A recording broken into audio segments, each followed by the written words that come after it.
Welcome to learn Kannada channel. आज मैं आपको क्लास 7 उसमें पोयम अन्नदाता उसका क्वेश्चन आंसर बोल रही हूँ। अन्नदाता ಎಂದು ಯಾರನ್ನು ಕರೆಯಲಾಗಿದೆ? अन्नदाता करके किसको बुलाया जाता है? अन्नदाता ಎಂದು ರೈತನನ್ನು ಕರೆಯಲಾಗಿದೆ। अन्नदाता करके फार्मर को बुलाया जाता है। ರೈತನನ್ನು अन्नदाता ಎಂದು ಏಕೆ ಕರೆಯಲಾಗುತ್ತದೆ? यानी फार्मर को अन्नदाता करके क्यों बुलाया जाता है? ರೈತನು ಭೂಮಿಯನ್ನು ಹಸನು ಮಾಡಿ ಬೆಳೆಯನ್ನು ಬೆಳೆದು ನೀರು ಉಣಿಸಿ ಆರೈಕೆ ಮಾಡಿ ಆಹಾರವನ್ನು ನಾಡಿಗೆ ಹಂಚುತ್ತಾನೆ, ಆದ ಕಾರಣ ರೈತನನ್ನು ಅನ್ನದಾತ ಎನ್ನಲಾಗಿದೆ। ರೈತ ಯಾನೆ ಫಾರ್ಮರ್ ಕ್ಯಾ ಕರ್ತಾ है? ಬೆಳೆ ಭೂಮಿಯನ್ನು ಹಸನು ಮಾಡಿ यानी धरती अर्थ को डिग करके ಬೆಳೆಯನ್ನು ಬೆಳೆದು क्रॉप्स उगा के नीರು उणिसी उसको पालन पोषण करके हम लोगों को क्या करता है? गेहूँ चावल ये सारी चीज़ें देता है, इसलिए उसको अन्नदाता करके बुलाया जाता है।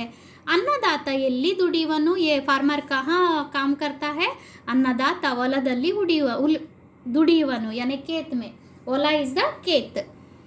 ಅನ್ನದಾತನು ದವಸ ಧಾನ್ಯಗಳನ್ನು ಯಾರಿಗಾಗಿ ಬೆಳೆಸುವನು? यानी कि फार्मर ये चावल दाल किसके लिए उगाता है? अन्नदातनु दवस धान्यಗಳನ್ನು ನಾಡ ಜನರಿಗಾಗಿ ಬೆಳೆಯುವನು यानी कि लोगों के लिए वो उगाता है। अन्नदातनु ಯಾವ ಕಷ್ಟಗಳನ್ನು ಸಹಿಸುತ್ತಾನೆ? वो यानी फार्मर को क्या क्या मुश्किल से वो गुजारना पड़ता है? ಅನ್ನದಾತನು ಮಳೆ, ಗುಡುಗು, ಚಳಿ, ನಡುಗು, ಬಿಸಿಲಿನ ಬೆಗೆಯನ್ನು ಬೆವರು ಸುರಿಸುತ್ತಾ ಕಷ್ಟಗಳನ್ನು ಸಹಿಸುತ್ತಾನೆ। वो क्या क्या उसको यानी क्या क्या मुश्किल होता है जब करने मळे यानी कि बारिश आता है, गुड़गु टेंड यानी बिजली कड़कती है, चली यानी कि ठंड लगती है, नडुगु ठंडी से कांपता है, बिसिलिना बेगे यानी बहुत ज़्यादा सनलाइट, ये सारा चीज़ों से उसको तकलीफ होता है।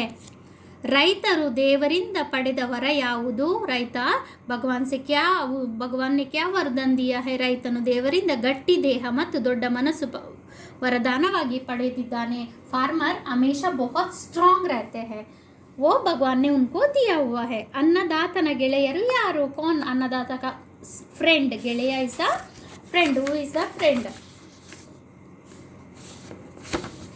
ಎರಡು ಎತ್ತುಗಳು अन्नदातನ ಗೆಳೆಯರು। ಎತ್ತು ಇಸ್ ದ ಎರಡು ಎತ್ತುಗಳು, ಎತ್ತು ಆಕ್ಸ್ ಉನ್ಕಾ ಫ್ರೆಂಡ್ ಬನ್ ಜಾತಾ है। ಚೆನ್ನಬಸಪ್ಪ ಹೊಸಮನಿಯವರ ಕಾವ್ಯನಾಮವೇನು? ಚೆನ್ನಬಸಪ್ಪ ಹೊಸಮನಿಯವರ ಕಾವ್ಯನಾಮ ಸತ್ಯಾರ್ಥಿ। ಕೆಳಗಿನ ಪ್ರಶ್ನೆಗಳಿಗೆ 2-3 ವಾಕ್ಯದಲ್ಲಿ ಉತ್ತರಿಸಿ। To write answers in 3 to 4 sentence.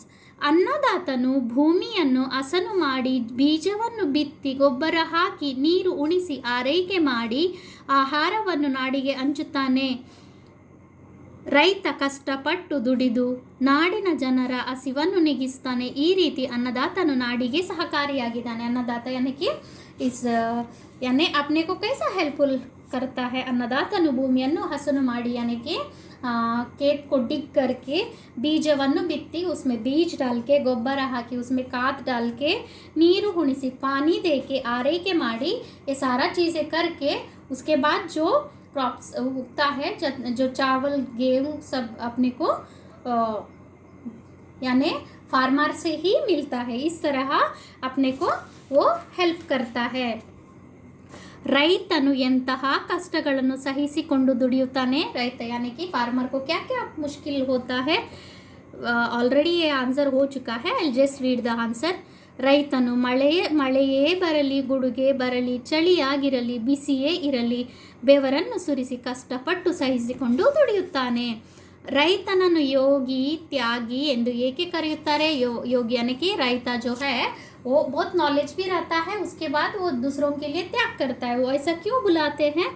ರೈತನು ದೇವರಿಂದ ಗಟ್ಟಿ ದೇಹ ದೊಡ್ಡ ಮನಸ್ಸು ವರವನ್ನು ಪಡೆದಿರುವ ಕಾರಣ ರೈತನನ್ನು ಯೋಗಿ ತ್ಯಾಗಿ ಎಂದು ಕರೆಯಲಾಗುತ್ತದೆ। यानी कि भगवान ने उनको क्या दिया है? स्ट्रॉन्ग बॉडी दिया है, यानी किसी भी मुसीबत में जाके काम करने का उतना स्ट्रॉन्ग बॉडी दिया है।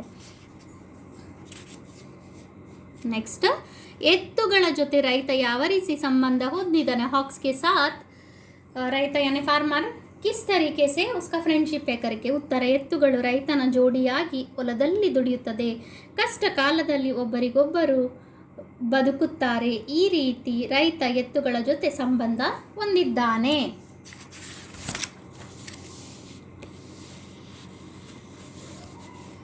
ಕೆಳಗಿನ ಪ್ರಶ್ನೆಗಳಿಗೆ 8-10 ವಾಕ್ಯದಲ್ಲಿ ಉತ್ತರಿಸಿ. ಕವಿ ರೈತನ ದುಡಿಮೆಯನ್ನು ಯಾವ ರೀತಿ ವರ್ಣಿಸಿದ್ದಾನೆ?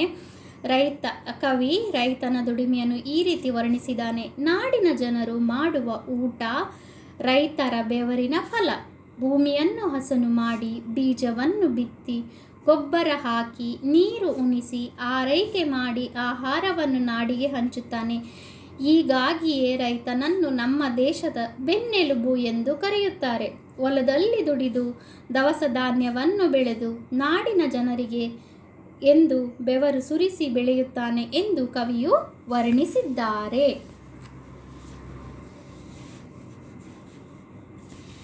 The next question. रैतन जीवनವನ್ನು ಕುರಿತು ನಿಮ್ಮ ಅಭಿಪ್ರಾಯವನ್ನು ಬರೆಯಿರಿ. यानी फार्मर के बारे में आप क्या लिखते हो करके. ರೈತನು ಹೊಲದಲ್ಲಿ ದುಡಿದು ನಾಡ ಜನರ ಬದುಕಲು ದವಸ ಧಾನ್ಯ ಬೆಳೆಯುವನು. ಎಂತಹದೇ ಸಂದರ್ಭದಲ್ಲಿ ಮಳೆ, ಗುಡುಗು, ಚಳಿ, ಬಿಸಿಲಿನ ಬೇಗೆಯಾಗಲಿ ಬೆವರು ಸುರಿಸಿ ಕಷ್ಟಪಟ್ಟು ಸಹಿಸಿಕೊಂಡು ಒಂದೇ ಸಮನೆ ದುಡಿಯುತ್ತಾನೆ. ದೇವರಿಂದ ಗಟ್ಟಿ ದೇಹ, ದೊಡ್ಡ ಮನಸ್ಸು ಇಂತಹ ವರವನ್ನು ಪಡೆದು ಯೋಗಿಯಾಗಿದ್ದಾನೆ. ಯೋಗಿಯೂ ತ್ಯಾಗಿಯೂ ಆಗಿದ್ದಾನೆ. ನೀಡಿರುತ್ತಿರುವ 2 ಎತ್ತುಗಳ ಜೊತೆಗೂಡಿ ಹೊಲದಲ್ಲಿ ದುಡಿಯುತ್ತಾನೆ. ಇನ್ನೊಬ್ಬ ಸಂತೋಷದಲ್ಲಿ ತನ್ನ ಸಂತೋಷವನ್ನು ಕಾಣುತ್ತಾನೆ. ಇನ್ನೊಬ್ಬನ ಸಂತೋಷದಲ್ಲಿ ತನ್ನ ಸಂತೋಷವನ್ನು ಕಾಡುತ್ತಾನೆ. ಆದ್ದರಿಂದ ರೈತನ ಜೀವನ ಯೋಗ್ಯವಾದ ಜೀವನ ಎಂದು ನನ್ನ ಅಭಿಪ್ರಾಯವಾಗಿದೆ. यानी उसका लाइफ यानी डिफिकल्ट करके. ಭಾಷಾಭ್ಯಾಸ. ಗುಂಪಿಗೆ ಸೇರದ ಪದವನ್ನು ಆರಿಸಿ. ಆಡ್ ಒನ್ ಔಟ್ करना है आपको.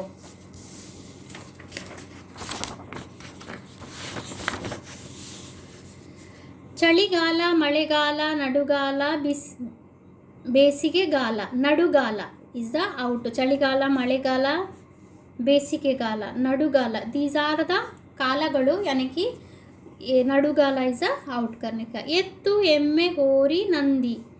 हियर ಎತ್ತು, ಹೋರಿ, ನಂದಿ दीज आर द ऑक्स. एम्मे इज अ एम्मे को क्या बोलते हैं? भैंस. ಬೆಟ್ಟ, ಹೊಲ, ತೋಟ, ಗದ್ದೆ. ಬೆಟ್ಟ ಇಸ್ ದ ಹಾರ್ಡ್ ಒನ್. ಗೆಳೆಯ, ಸ್ನೇಹಿತ, ಮಿತ್ರ, ಶತ್ರು. ಶತ್ರು ಇಸ್ ಅ ಹಾರ್ಡ್ ಒನ್. ರೈತ, ಅನ್ನದಾತ, ಕೃಷಿಕ, ವ್ಯಾಪಾರಿ. ವ್ಯಾಪಾರಿ ಇಸ್ ದ ಔಟ್. ಆ ಪಟ್ಟಿಯ ಫಲ ಹೊಂದಿರುವ ಪದವನ್ನು यानी कि ಮ್ಯಾಚ್ ದ ಫಾಲೋವಿಂಗ್. ಅನ್ನದಾತ ಇಸ್ ಅ ನೇಗಿಲು. ಆನ್ಸರ್ ಅನ್ನದಾತ ನೇಗಿಲು. ಮಳೆ ಇಳುವರಿ. ಮಳೆ ಇಸ್ ದ ಇಳುವರಿ. ಚಳಿ ಅನ್ನದಾತ, ಧಾನ್ಯ ರೈತ. ಮಳೆ, ಕುಗ್ಗು, ಗುಡುಗು. ಚಳಿ ರೈತ, ನಡುಗು. ಇಗ್ಗು, ಗುಡುಗು, ಕುಗ್ಗು. ದವಸ ಧಾನ್ಯ. अन्नदाता इज अ फार्मर. मळे, मळे बारिश में क्या आता है? गुड़ुगु आता है. ये वाला सेकेंड वन. चली इज अ नडुगु. हिग्गु, कुग्गु. दवस धान्य. This is a 5th answer. I hope you understand. कृषि संबंधित 6 ಪದಗಳನ್ನು ಬರೆಯಿರಿ. क्या क्या कृषि में क्या क्या यूज होता है यानी फार्मर. ಎತ್ತು, ನೇಗಿಲು, ಇಳುವರಿ, ಉಳಿಮೆ, ಬೆಳೆ.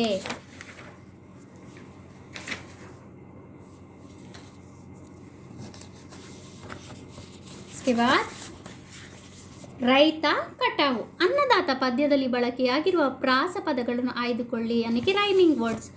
ದುಡಿಯುವನು, ಬೆಳೆಯುವನು, ಸಹಿಸುವನು, ದುಡಿಯುತ್ತ, ಪಡೆದನು, ತಿರುವನು, ಗೆಳೆಯರು, ನಡುವರು. ಇವುಗಳನ್ನು ಸ್ವಂತ ವಾಕ್ಯದಲ್ಲಿ ಬರೆಯಿರಿ. You have to make your own sentence. ದೊಡ್ಡ ಮನಸ್ಸು.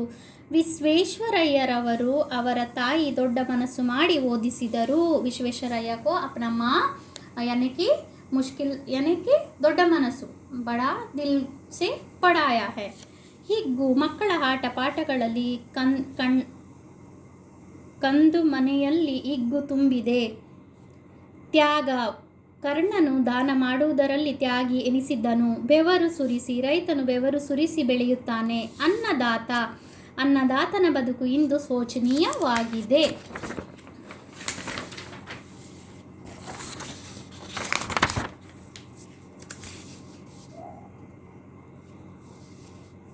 ओके, जिन्होंने भी अभी तक मेरे चैनल